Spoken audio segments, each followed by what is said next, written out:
ક્યારે વિચાર્યું છે કે બસ એક નાની અમથી ભૂલ કોઈના બેંક ખાતાને કેવી રીતે સફાચટ કરી શકે છે? આજે આપણે પે કમિશન ફ્રોડ નામના એક બહુ જ ગંભીર કૌભાંડનો પર્દાફાશ કરવાના છીએ, જે ખાસ કરીને સરકારી કર્મચારીઓને પોતાનો શિકાર બનાવી રહ્યું છે. તો સાવધાન થઈ જાઓ, એક નવું અને ખતરનાક સાયબર ફ્રોડ બહુ જ ઝડપથી ફેલાઈ રહ્યું છે, અને એનું મુખ્ય નિશાન કોણ છે? દેશભરના સરકારી કર્મચારીઓ. આ ફ્રોડનો વ્યાપ કેટલો મોટો હોઈ શકે છે એનો અંદાજો લગાવો. આંકડો ખરેખર ચોંકાવનારો છે. 1 કરોડથી પણ વધારે, જી હા, 1 કરોડથી વધુ કેન્દ્ર સરકારના કર્મચારીઓ અને પેન્શનરો સીધા આ કૌભાંડના નિશાના પર છે. ચાલો તો પછી આ નવા પે કમિશન ફ્રોડની જાળને જરા નજીકથી સમજીએ. જાણીએ કે આ છેતરપિંડીનું મૂળ શું છે અને એ કેવી રીતે કામ કરે છે. આ કૌભાંડ પાછળની યોજના બહુ જ ચાલાકી ભરી છે. આ ફ્રોડ કરનારા લોકો 8મા પગાર પંચ હેઠળ પગાર વધારાની ગણતરીનું ગાજર લટકાવીને સીધા સરકારી કર્મચારીઓના બેંક ખાતા જ ખાલી કરી રહ્યા છે. તો સવાલ એ છે કે આ છેતરપિંડી કરનારાઓ પોતાની જાળ પાથરે છે કેવી રીતે?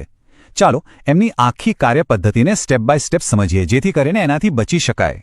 જુઓ, એમની આખી રીત ચોંકાવનારી રીતે સરળ છે. પહેલું પગલું, એક ભ્રામક વોટ્સએપ મેસેજ મોકલવો.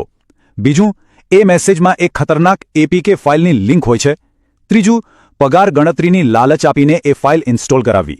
અને અંતિમ પરિણામ, જેવી જે ફાઇલ ઇન્સ્ટોલ થાય, ફોનનો પૂરેપૂરો કંટ્રોલ એમના હાથમાં જતો રહે છે.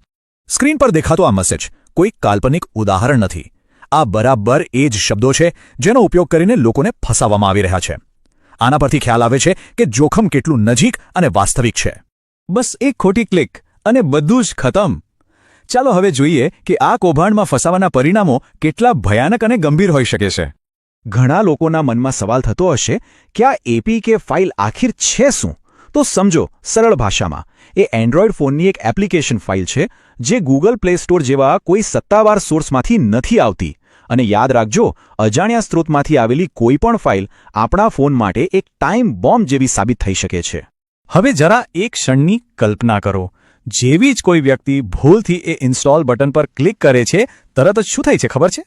અને પરિણામ એનાથી ભયંકર કશું જ ન હોઈ શકે. પોતાના જ ફોન પરથી આપણો કંટ્રોલ જતો રહે છે. એક જ ક્ષણમાં સ્કેમર્સ ફોનના માલિક બની જાય છે, અને જેનો ફોન છે વ્યક્તિ માત્ર એક લાચાર દર્શક બનીને રહી જાય છે.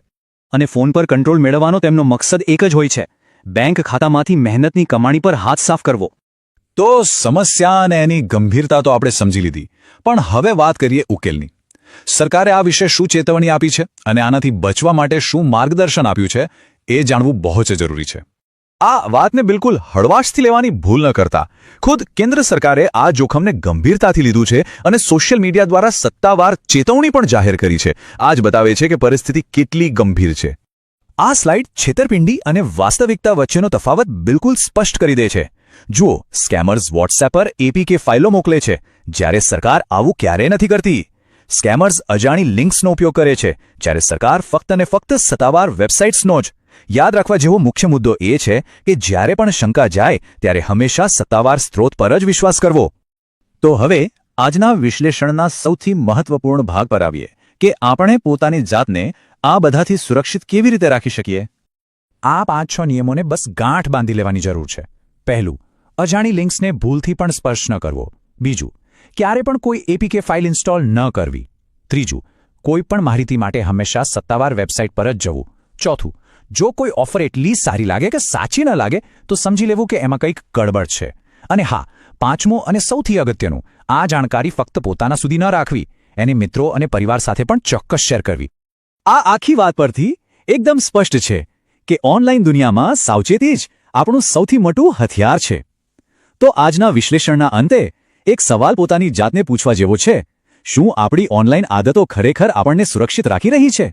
આના પર ગંભીરતાથી વિચાર કરવો ખૂબ જ જરૂરી છે. સાવચેત રહો, સુરક્ષિત રહો.